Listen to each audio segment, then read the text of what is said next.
I studied symbols, languages for a long time. I thought they were really important for understanding consciousness in the brain. Anything to do with meaning, how the brain forms meaning. I spent 4 years in a PhD program at Emory University, joint program with the medical school there, and looking for some way that I could find in the brain where consciousness could arise in the form of, like when we read words, understanding the meaning between words and how one word here in a sentence can modify the meaning of another word here, and then that can be modified by the paragraph context that it's in, and then at the end of the book you can even have a twisty ending, modifies the meanings and interpretation of the whole book. And it seemed like it was very related to consciousness, because everything in consciousness that we pay attention to is meaningful. So meaning is something that captures our attention and that we become conscious of it.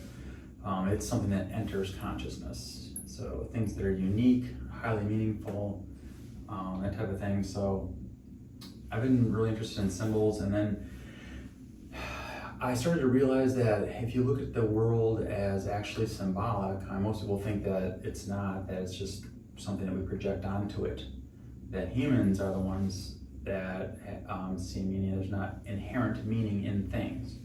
But I've noticed that there actually is meaning in the universe and in everything, and it's becoming more and more obvious that it was meant to be there and that we were meant to discover this eventually.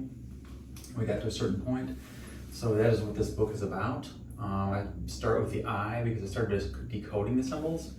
And it's difficult because it's like with Darwin and the finch beaks. If you just look at the finch beaks, you may not understand the theory of evolution until you start really getting into all the details of it. But I'm going to start with this. This is something in the human body, in your own face, that people can see as a definite symbol. It's one of the best ones. It's very clear. So I'm just going to draw a human eye on here. That's the pupil. This is the iris.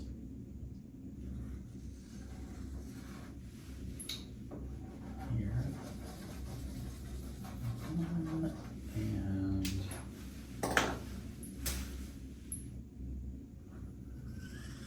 the white for the sclera. This is an eyeball I'm drawing here.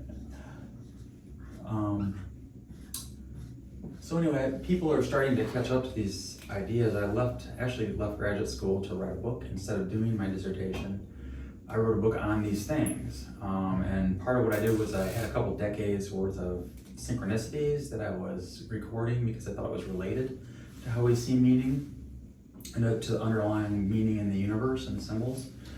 So my first book talked about that, how synchronicity can show you this principle at work, like these other natural laws on top of evolution. Like there's evolution for function, and then there's also, and there's a group at Carnegie out east that is talking about this evolution for function aspect, but that's something I already talked about in my first book. But that's evolution, but then there's evolution for meaning on top of it. It's like a meta level, and so we tend not to see that or pay attention to it because we think the meaning is in us. So once you lose that illusory idea that I'm the only arbiter of meaning and that there's actually meaning out there, there might be a higher consciousness, then you start seeing it out there. So in the eye, we have, the way you do it is very similar to looking at synchronicity. So when you, in a synchronicity, if you have like 5 or more elements combined, like in one of my first papers back in 2001, I talked about this. I have a chapter in my book on it that you can rank them by how many elements are in them. So in a synchronicity, it can be any kind of meaningful element. It can be something that's an event that happens over time. It can be a single event or something. And it's the same with when you start decoding the actual symbols in the universe. It's the same way. So like with the eye, you have the pupil, which if you try to find something that fits all of these, the only thing you can find, it only fits together one way too, and that is This part here, the sclera, or the whites of the eye, is the sun. This iris is the earth, and the pupil is a black hole. And the reason I was able to decode all three of those is because gravity is the counterpart of meaning and matter. So that's another thing I've been able to figure out. It like makes an analogy or flips over into something else when you get to matter. It's organized with gravity and then the four forces before that, and those are the counterparts to meaning and matter. So that's how you can, the first underlying principle of how to decode this. The second one is that if you look at the eyeball from the side, you see this, there's the cornea here, looks like an envelope of clear air, like the air around the earth on here. And then the shape of the eye is another clue. You go like this with the eye. It's shaped like in this vesica Pisces shape.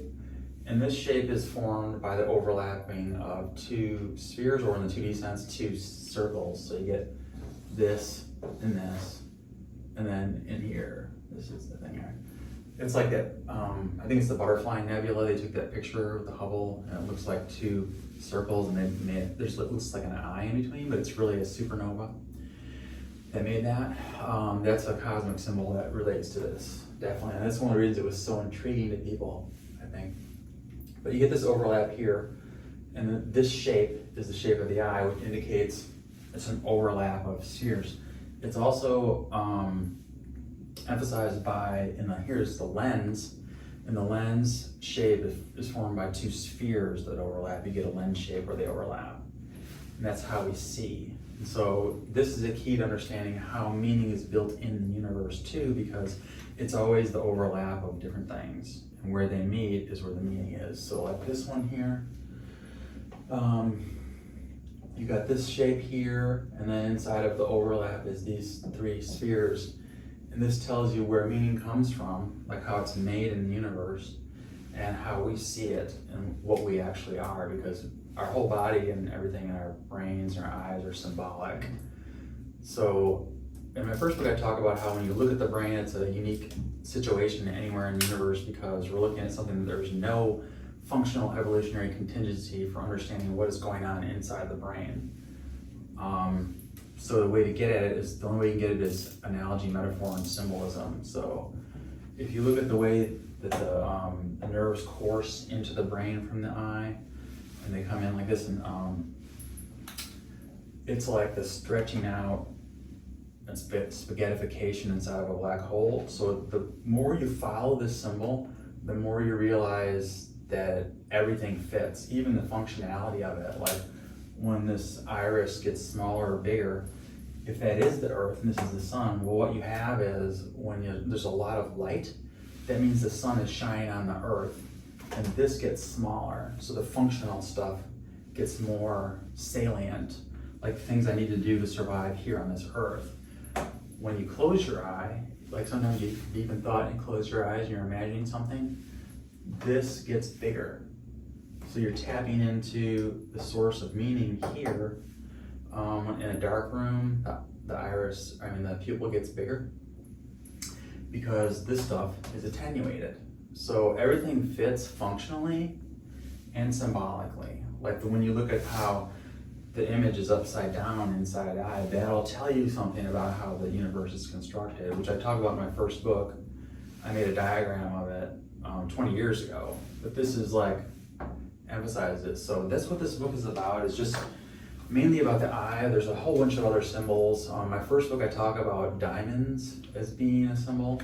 And the way you can tell that it was sitting there waiting for us to discover it is because the meaning is in the fact that it's carbon. Intense temperatures and pressures in the earth make it clear and organized like us. And then you see like all the colors of the rainbow, the fire, so to speak. When you facet it in a regular way, then when light can go through it, straight through it. So I talk about that one. I talk about several of them in the first book, but this book here just focuses on the eye, how it relates to epistemology and humans gaining knowledge, and George Lakoff and his work at Berkeley, and a bunch of other people talk about Donald Hoffman and Ian McGilchrist, their work and stuff. So I just wanted to talk, just give a brief introduction to the book, and it's going to be something that's going to totally change how we look at the world and ourselves. It's going to be the future. It's really, really important when we're building AI that we take these things into account, because AI can create a complete other realm where we do lose meaning because we haven't taken stuff into account. So the other thing is that in my first book I talk about how everything works backward in time from the future, and that like in physics the equations go both ways, that we only see one direction. That's because we're going somewhere, but once we meet the point of meaning that we needed to meet, which is in the eye and all these other things, then we look back, like we're doing now, we're looking back and it all makes sense.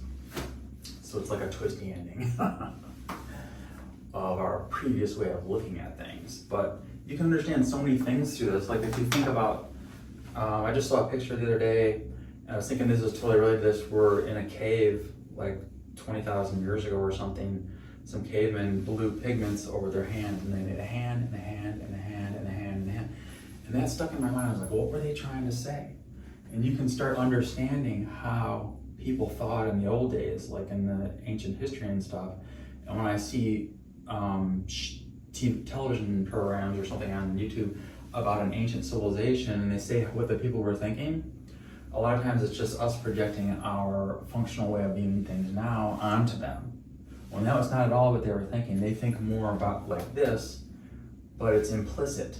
They're not fully conscious of it. Like now I'm conscious of these things, even the way they affected how we did things and everything before that. But like diamonds, obviously, before we knew that what they were, like people in European royalty had them. There was like this huge diamond in Russia that they had that was like over the picture of the regent, so you could see it through the diamond and stuff like that.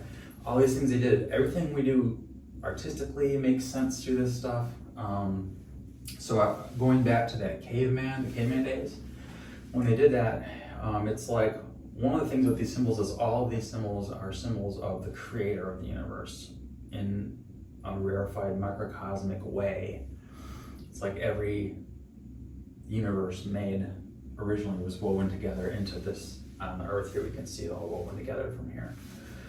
So it changes our view of what the universe actually is and stuff too. But that's why it's hard to talk about, because you got to look at everything, go back to the very beginning and change how you look at everything. But these hands painted on the cave wall is like what we are inside of reality, looking at things like this. Because every one of these is like a handprint of the creator, which exists outside of space-time, like when we look through the pupil here, and it goes into the brain, which expands into a universe outside of this little, it's almost like a little tesseract or something, or TARDIS brain, I like to call it. And so when they did the painting of the hands like that, they realized that maybe they didn't realize it, but maybe they were just being intuitive, but every handprint was like, that's how the universe is constructed, all these handprints. So when you look at the four forces on the atom and the particles, making each one of those a center with this probability cloud around it, that's the pattern of a universe. That's the pattern of the original making and evolution of universes. So, and everything is thought. Like instead of looking at an organism as something that's trying to survive in a niche or something, it's a thought vanguard going into a niche, exploring the symbol space. If you think of it as a thought, then it makes a lot more sense that this is going to be symbolic and stuff, because symbolic thinking uses symbols, and all thinking does, like when we write and things like that, when we talk, when we think, even without words, we're going through the symbols, and that helps us think. Like we'll see something out there, it interfaces with us, and we think with the world. So that helps you make the leap, because we're symbolic. The way our brains work is symbolic of the larger brain of the universe is. One of the things that you can tell from this is what the brain actually is. This is the symbol of the entryway into it. Then you can see what the brain is doing, and then you understand that it's like all these universes are thinking, and they constitute this staggeringly huge, massive multiverse brain. So that's how you start with this eye right here. So the eye is the entry point of the light. So that's what I wanted to say, and this one is a very short introduction.